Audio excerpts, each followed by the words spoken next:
CQ on 12. This is Mike 0 Juliet Charlie Foxtrot. Mike 0 Juliet Charlie Foxtrot. Mike 0 Juliet Charlie Foxtrot calling DX on 12. Victor Echo 3 Alpha Delta. Very good morning to you, old man. The name this side is Mark. That's Mike Alpha Romeo Kilo, and I'm about 15 miles southeast of the city of London in the county of Kent. I'll give you some technical details and you'll report on the next over. VE3AD M0 JCF. Okay, M0 JCF from Victor Echo 3 Alpha Delta. Okay, so you're down in the county of Kent. Now, you don't have to be sitting at Wheeler's Oyster Bar in Whitstable, do you? Now then, I recognise that. Do you know what? We've had a conversation before, probably last year, maybe even this time last year. But no, I don't know the Oyster Bar, but I do know Whitstable very, very well. And I know it's famous for oysters. Me and my wife sometimes go there in the summer just to have fish and chips or something. And my mum doesn't live too far away in the village of Garlinge, just down the road a ways. But I don't recognise the call sign, and I can't recall your name, but I do remember the conversation. VE3AD, this is M0 JCF. You're 5 and 5 to me, peaking 5 and 5. Yep, okay, Mark, I'm M0 JCF from Victor Echo 3 Alpha Delta. Yes, I sort of remember. Now, unfortunately, my logbook that I'm using right now started at January 1st this year. So any previous QSOs would be in a different logbook. But anyway, yes, well, very good. Well, my father was born and raised. If you stand in front of Wheeler's Oyster Bar and you turn 180 degrees and look across the high street, you'll see the store that my grandmother owned and my father lived. They all lived in that building because there's a second floor above it. So they lived above the store, and they had a big cartage business there in around the time of the First World War and prior to that. So anyways, very good, Mark. You're 5 and 7. 5 and 7. My name is Papa Echo Tango Echo, and I'm located right in the middle of a forest in central Ontario, Mark. So QSL. Yeah, thanks a lot, Pete, and it's coming back to me now. And I do believe maybe I recall the location in the middle of a forest in central Ontario. Maybe not, but I do remember that we have spoken before, just based on you asking me about the oyster place down in Whitstable. But I know it's February and it's nearly the end of February, but I wish you a happy new year. It was probably about this time last year that we spoke, Pete. I do keep a paper logbook. In fact, I'm on paper logbook. I don't go by year.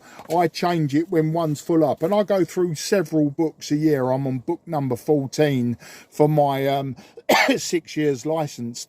But or 7 years licensed almost. But anyway, if I was to look on QRZ, I mean, I could pinpoint it, but I don't, excuse me, I've got a cough. I don't actually have the internet in front of me right at this time, but not a problem. Today I'm using IC-7300 running 100 watts.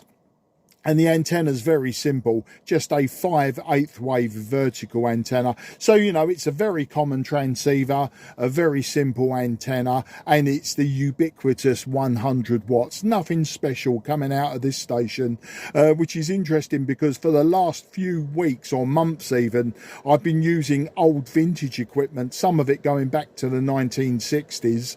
And this is the first time I've used the IC-7300, probably since Christmas.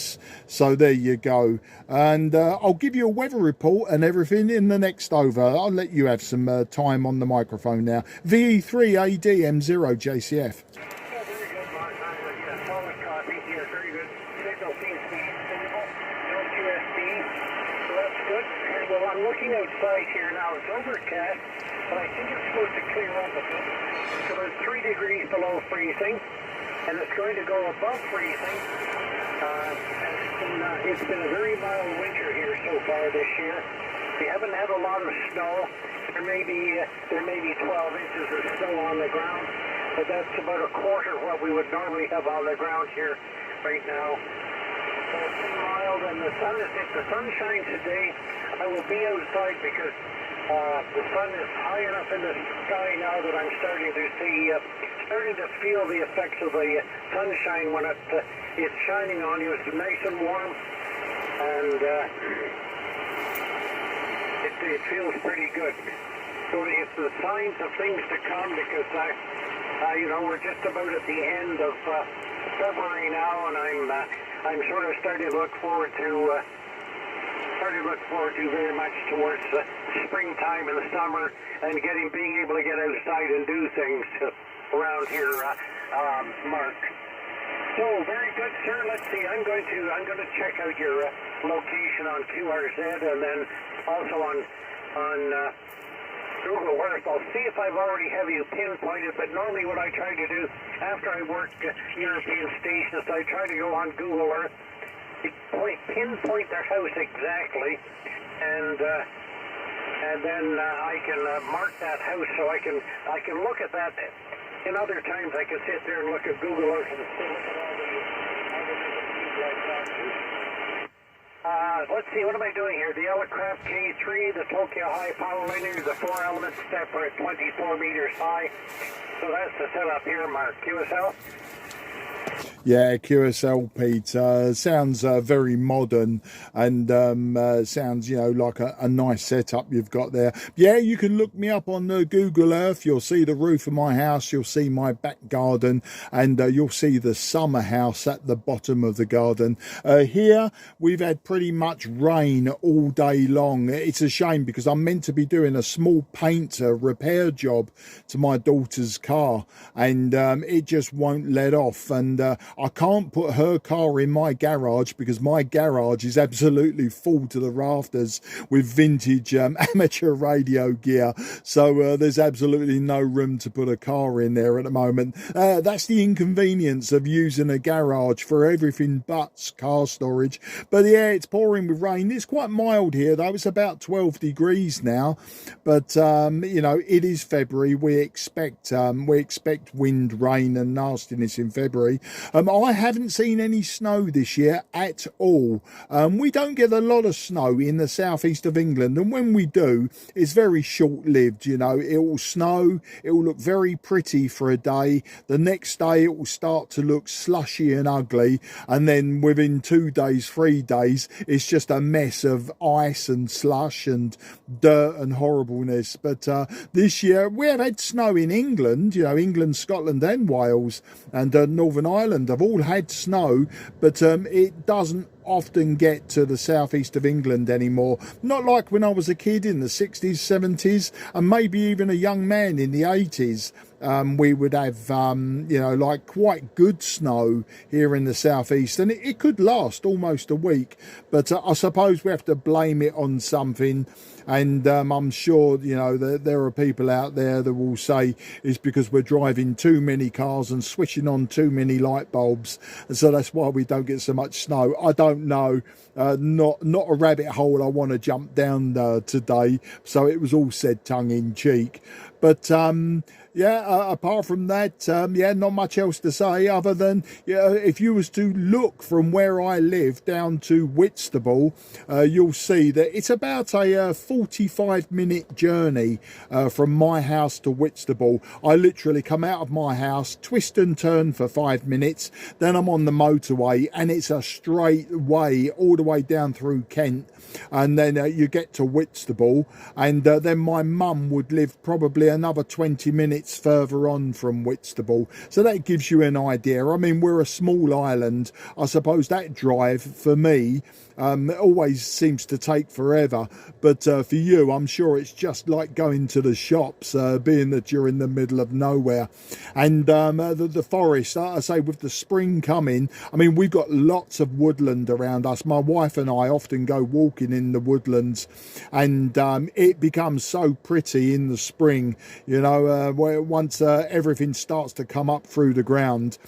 We have flowers here, bluebells, and you do know that it's spring when the bluebells and the daffodils and the snowdrops in particular are out. You know, crocuses is another one. You know, a typical heathland woodland flowers. It really does become come alive, and you know that summer is on the way. Back to you, V3AD M0 JCF. Yeah, M0 JCF or V380. Very good, Mark. Yes, you paint a very nice picture. Yes, well, it was interesting. The last time I was in England, my son and I were together. We went to visit our relatives' old places, and we figured on when we got off the plane in Heathrow, we would take so many minutes to go through customs, and then you pick up your rental car, and then you drive to Whitstable. And I figured, well, we land around noon hour British time, and we would get to Whitstable about supper time. Well, it took us about an hour from when we got off the plane till we were in Whitstable. I just couldn't believe it was that quick and easy. And of course, as you say, distances aren't very far. I think from my perspective, Whitstable would be just down to the back part of my garden.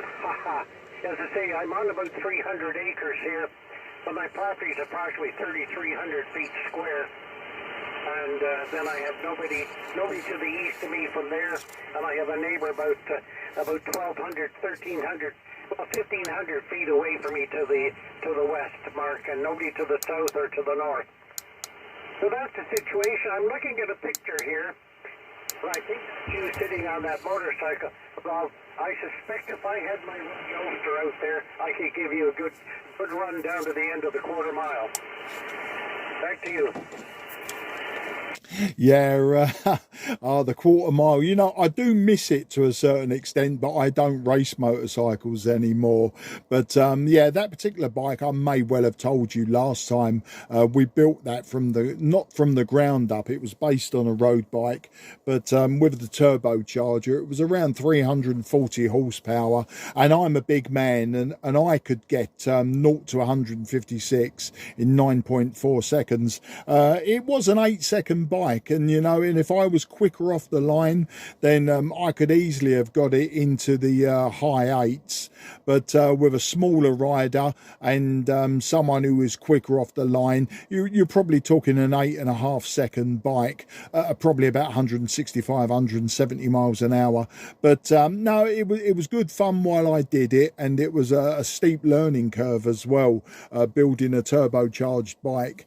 But you know, like my youngest daughter was racing at the time as well. We built several bikes from the ground up, built the chassis and everything.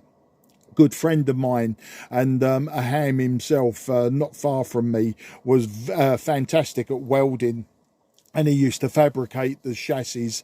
So he would, you know, take the pipe work, he would bend it, he would weld it, and then he would do all of the aluminium work that we needed, and he would make any engine fit. You know, it was a fantastic time.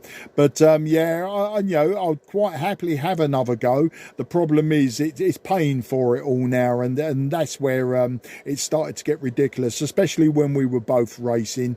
You know, one single meeting would cost the best part of £500, and that was just entry fees and that sort of thing, insurance. You know, that was without the actual, you know, if we had an engine blow up or something like that, you know, you had to add on those costs. So yeah, it's a fantastic sport. It's a very exhilarating sport, but yeah, it's something that I've done. I've ticked that box. Likewise with the road racing, you know, I used to race a TZ Yamaha TZ250G, and before that I had an RD250 LC production racer, and before that I raced a speedway bike. I raced an old Jawa, 2-valve Jawa speedway bike. So, you know, it was in my blood to a certain extent, but I'm happy now to follow other pursuits. Back to you, Peter. Yep, okay, very, very good, Mark. Well, that's great. Well, my father raced at the Isle of Man with a 1000cc single Norton. That was about 1921, 1922.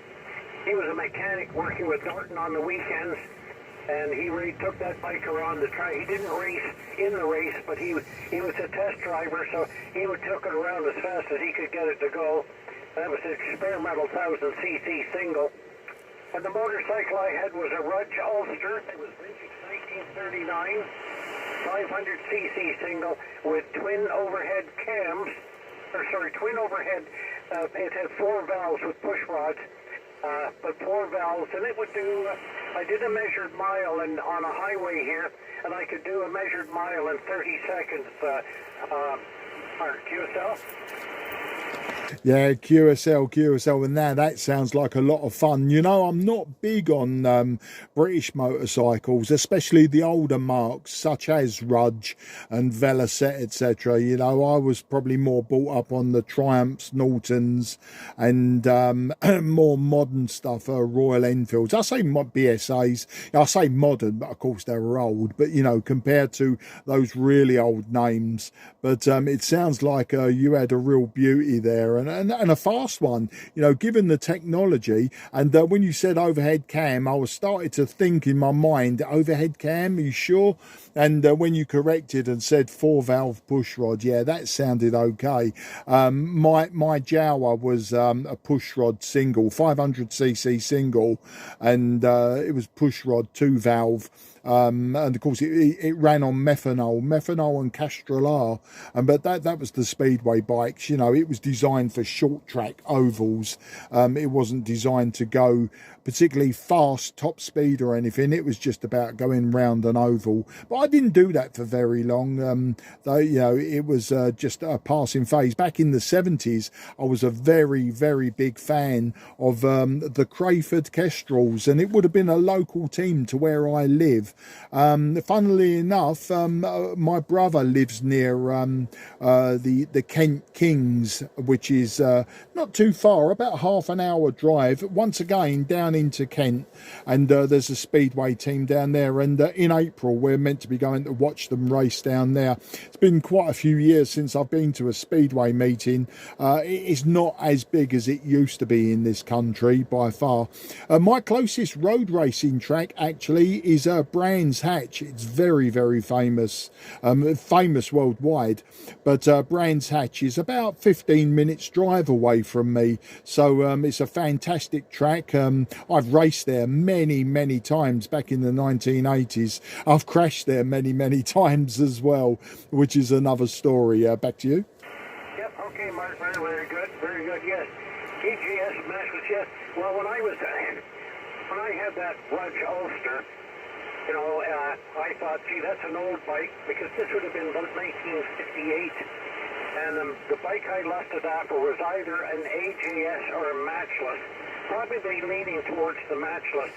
About a 1960 matchless, 1962 matchless was what I was really looking at, but I had to do with what I had. But I had one bike complete, and I had 2 more. The parts for 2 more, so I could actually have 3 of those Rudge Ulsters put together all at the same time and running. But we took one bike, and a friend of mine who was a dirt track racer, we took one of my engines and his frame, and we took my frame, my engine, and we took the forks from a 1952 matchless. We put that on the bike and made it up. It was a good quarter-mile dirt track racing bike, and he did all right. He moved from more or less a beginning class to an expert class within the period of about 1 year with that bike, Mark. QSL? Yeah, QSL. Well, you know, to do that takes a lot of dedication, and that is half my problem. I'm never dedicated enough in sports, whether it's a powered sport or on my own two legs. You know, back in the day, I was a swimmer, I did judo and all sorts, and I just never kept with any of it. And the motorcycle racing was the same. As I say, the speedway was quite short-lived. I think it was more because I was interested in watching speedway that I decided to have a go. Very, very hard work indeed. The road racing, I did that for about 4 years, and it wasn't until I had a big get off at a track called Snetterton, or a track at Snetterton, which is in Norfolk. And I had a great big get off there, walked away from it and thought, oh, I'm bored now, I don't want to do this anymore. So everything got sold, and the drag racing really came along because I gave up riding on the road in 2004. I had a big accident in 2004 and I broke my collarbone and 2 ribs, and I didn't want the next message to my wife, it was, can you come and see your husband, he's a bit broken. I didn't want the next one being, can you come and identify your husband's body. And my children were very young at the time. I mean, they're 27 and 24 now, so they were like 10 and 4 years old, or 7 and 4 years old, and I didn't want to put my family through that, so I gave up riding. And then a few years later, a friend of mine who lived just up the road from me, he was drag racing, and we went to watch him at Santa Pod, which is in Northamptonshire. And we went to Santa Pod, watched him, and I hadn't been drag racing for years. And I went there and I had so much fun that weekend that I decided, it was the end of the season, and I decided that in the close season, I would buy a bike and drag race from 2009, this 2009 season. And of course, that's when it run away. You buy the bike, you modify the bike, and then you just want to go faster and faster, hence the turbocharger, etc. But it was great fun. And I still enjoy messing about with motorcycle parts and engines and things. I'm just not that interested in riding anymore. My garage is absolutely full up. Another reason we can't get a car in it, it's full up with motorcycle parts. I really should be selling them now. As I say, I've got lots and lots of parts, and I still have a workshop out there, with a drill press and a small lathe and stuff like that. So I could put something together, something fun, maybe for sunny days, but I don't know. It's everyone else on our roads that I don't trust. As you say, you've been to England and you know what it's like. Everything is quite close to each other, but everyone's in such a hurry to get to those places. Nobody wants to drive slowly, and they're all quite aggressive. British drivers are fairly aggressive, so you have to really sort of have your wits about you. And a motorcycle is just not that fun anymore to ride any distance in this country. Back to you. Yeah, well, it's the same thing here.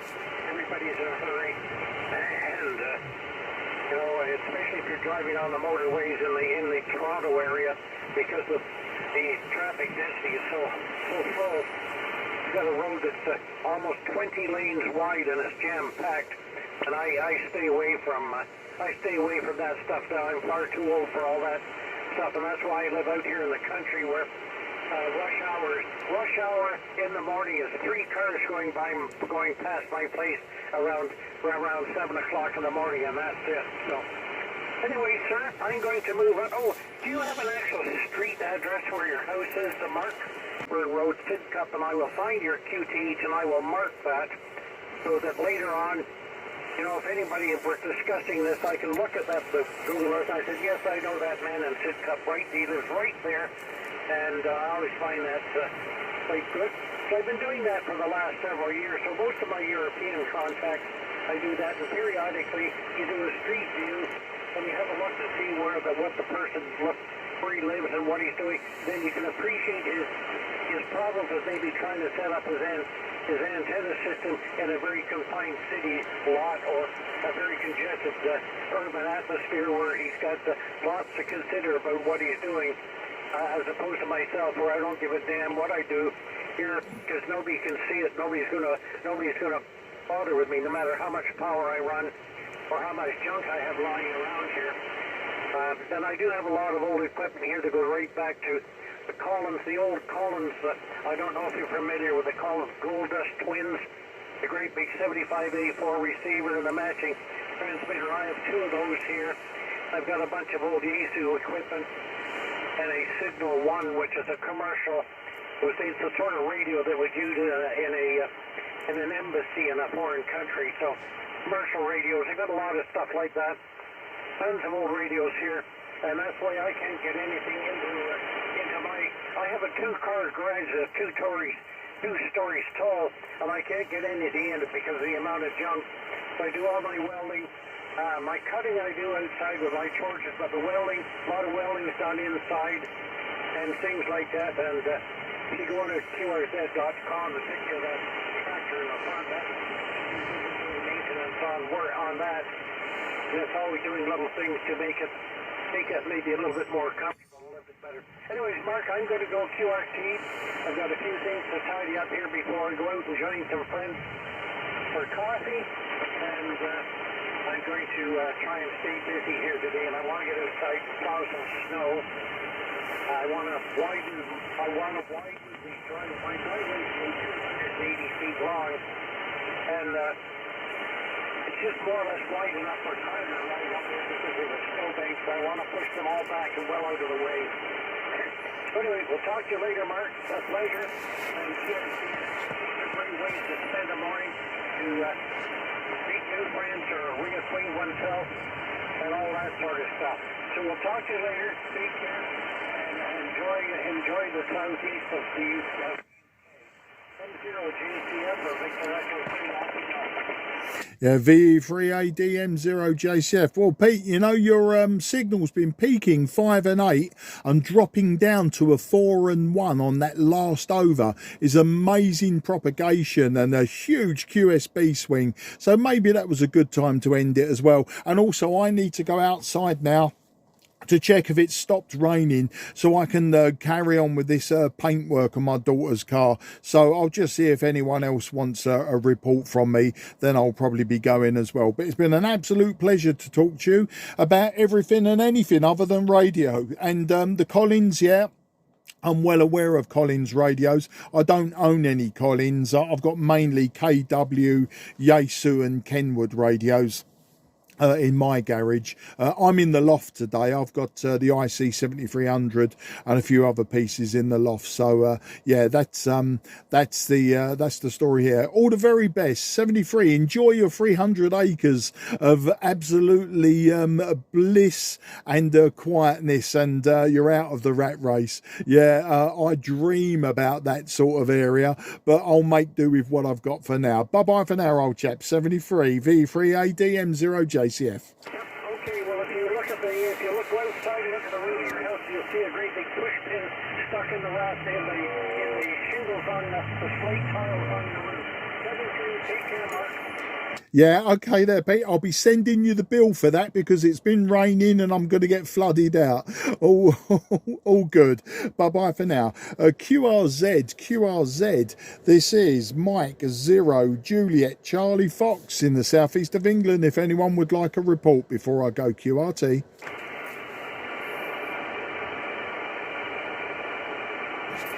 Nothing is heard. Mike 0 Juliet Charlie Foxtrot is now QRT. This frequency is clear for use. The frequency is clear for use.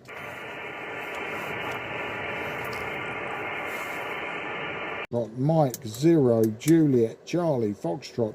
Mike 0 Juliet Charlie Foxtrot calling DX12.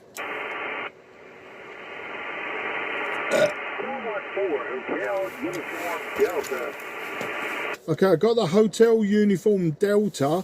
I'm assuming somewhere in the United States. A very good afternoon to you, or maybe a good morning. I'm not sure which side you are. The name this side is Mike Alpha Romeo Kilo, and I'm in the southeast of England. I'm about 15 miles southeast of the city of London. So I'll get the full call sign on the next over, but station ending Hotel Uniform Delta. This is M0 JCF.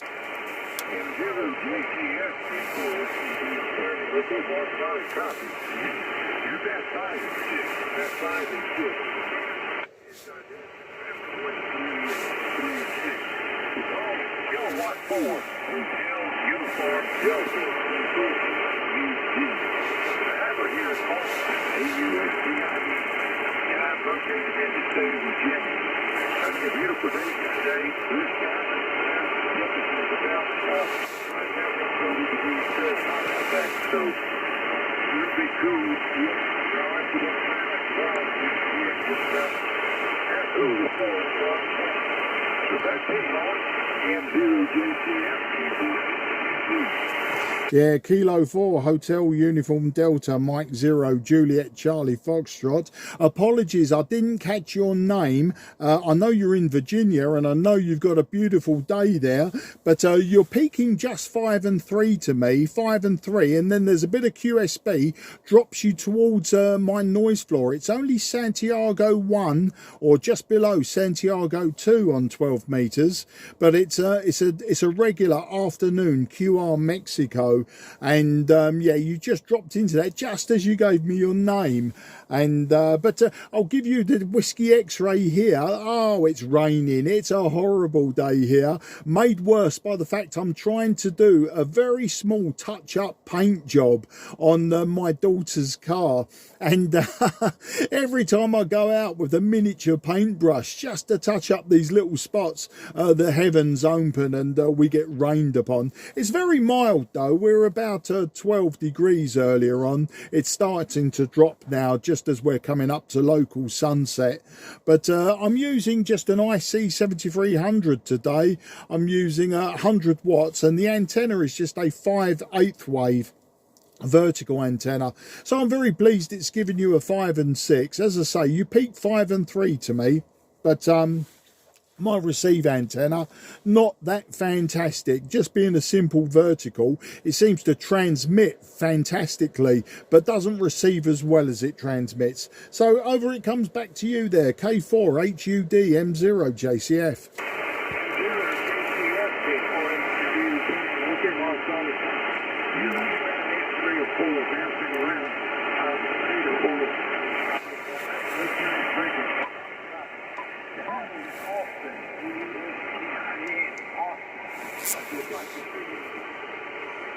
Condition here is a Racer FPG-10, and I'm also running 100 watts. The antenna is a high-gain PH11 US56, and it's a very good antenna. Not so hot to this band. It's a 5-band antenna. There's 3 of us on this band. It's partially a long period, so really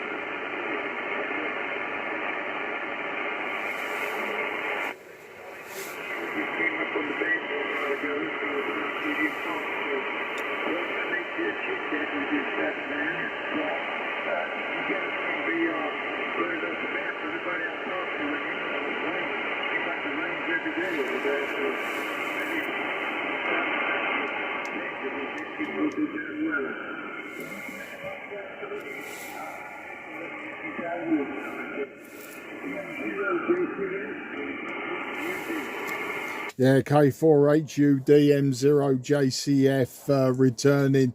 Well, the 100 watts is obviously doing the job because by far I could hear you for most of that over. And I've got your name, Austin, as in the city in Texas. Yeah, I've got that. And something I sometimes forget to do on this IC-7300, of course, it's got a lot of digital processing, and I switched on the noise reduction, and it's sort of when your signal goes very low, all although it sounds echoey, it does give a bit more clarity to your voice, Austin. But yeah, it looks like you've got the antenna that's doing all of the hard work today from that FTDX10. Very popular radio now. I don't think they're as popular as the IC-7300. It seems to be the IC-7300 is the old FT757GX of the 1980s. It seems like every other person I speak to has got an IC-7300, but you know, that's the progress for you, I suppose. I'm mainly into my older radios, Austin. I use a lot of old radios, including a 757GX, and just lately I've been using some very old kit, made locally actually, back in the 1950s, 60s and 70s, called KW. You may have heard of them. If you think about Swan and Collins, etc., you get the idea of the type of radios they are. They work very well on the lower bands, especially 40 meters, etc. Not so good up here, especially with modern day noise. They've got mechanical filters in them, and they really don't cope well with modern noise. But you know, that's the story.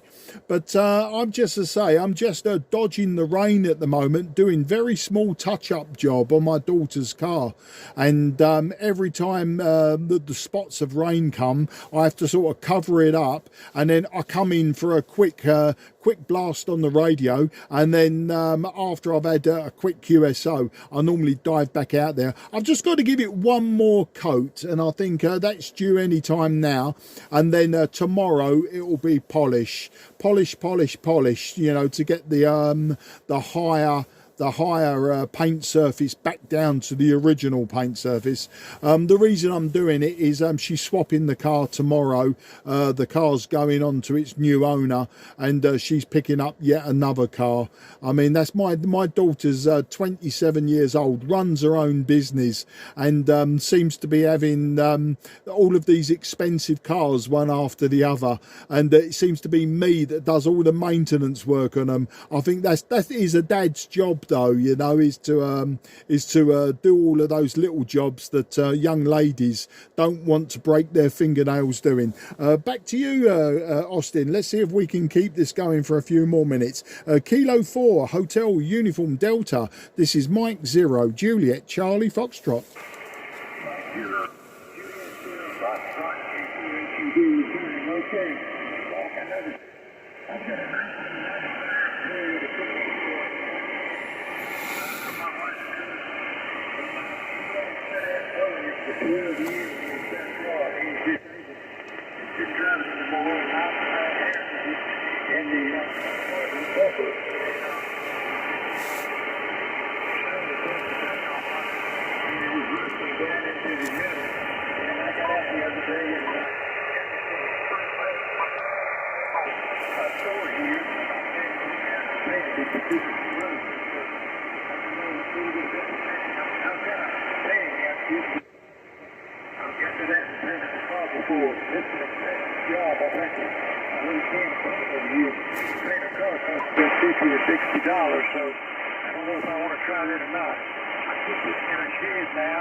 The weather here, we've had a most unusual winter that we've ever had. In normal times, this week looks like February the 14th. The week before and the week after is the worst weather of the winter. We always have a snowstorm or an ice storm, and it's normally an ice storm. And I can look at the window here where I'm sitting and see the limbs on the trees that broke off and have been hanging in the top of the trees for the last 2 years from the last ice storm. But we had no ice storm this year, no rain. We had clear weather. It's been a little cool in the mornings, and it warms up today during the 60s, so really almost like an early spring. I was out pruning my grapevines the other day, and the sap was already up in the trees and in the vines. So global warming is not as bad as they just cranked up to be. It probably saves us $400 or $500 this year in heating bills. So we're kind of enjoying it. live in the country. I live in the middle of a 110-acre farm. I don't have a lot of noise. So one thing I have noticed this year, we've had a lot of static crashes, like lightning in the wintertime, and it's something else that's kind of odd. I don't understand that, but I guess the cycle is doing something. I know the sunspot cycle is. I remember it's been a long time since I heard radio conditions like this. Believe it or not, I got in the DX contest the other night, and I was tuning up my rig, and I had the dummy load on, and I worked a French station on CW with a dummy load running 50 watts, and I couldn't believe it. I don't know how that happened, but it did. So I'll let you go. I'm going to get outside here. I think a little bit more. I can do a little work. I've still got about 12 grapevines. I've got the prune. The fruit trees I want to get pruned. I was just sitting around waiting for it to warm up a little bit before I went out. So I'll pass it back to you then. I say 73 to this end, and we'll look for you again. So my computer's going to sleep. I got to wake it up. So M0JCF K4HUD. Yeah, K4HUD M0JCF. Just so that you know, for your logbook, Austin, you was peaking 5 and 6, sometimes 5 and 7, and with the QSB way down to like a 4 and 1, but all copied and very interesting. You say, I mean, 110 acres. I mean, that's unbelievable.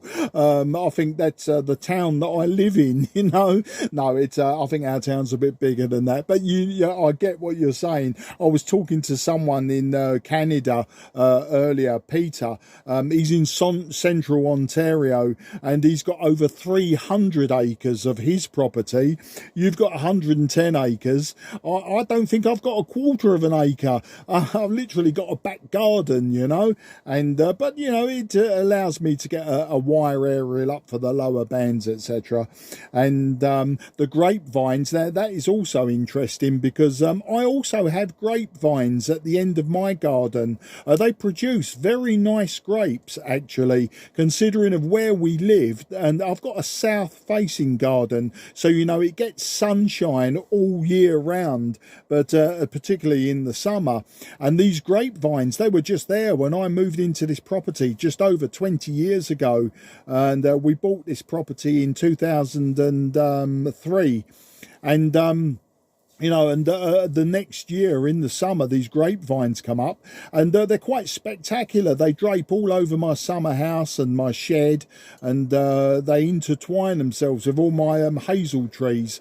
So, but we get the grapes off them. I don't do a lot. I sometimes eat them, and my brother has been known to make wine with them, and they make a not a bad red wine, you know. But we don't. I mean, it's not a lot, you know. We couldn't make a business out of it. And fruit trees like you. I've got pear, apple, cherry, plum, hazel trees. I've got several hazel trees, and you know, but I pruned all mine back around about November time, October, November. So I'm just waiting now for to come into blossom, which will probably be in the next few weeks. The blossom normally comes out first on the pear trees, then the apple, cherry, and plum follow that. But the pear trees normally first. The hazel trees, of course, are catkins. You know, they've got the catkins hanging there, and on a dry day in the wind, you can see all of the yellow pollen blowing everywhere. But yeah, I'm like you. Global warming has probably done us a few favours. It's been quite mild here. Okay, Austin, I'll let you get out. I'll let you get and tend to that 110 acre of grapes and fruit trees, and I look forward to working you again in the near future. You'll always find me on 12 metres, sometimes on 10. So come and say hello, and we'll compare notes of how our grapes are doing. All the very best and 73 to everyone around you, old chap. Bye-bye for now. K4HUD M0JCF 73. Roger, well, solid copy. I talked to an English farmer the other day on 2,000 acres, so maybe you know who he is. So 73 for now. Cheerio. Yeah, cheers, old chap. Bye-bye for now. In Mike 0, Juliet, Charlie, Foxtrot is going QRT. This frequency is clear for use. This frequency is clear for use.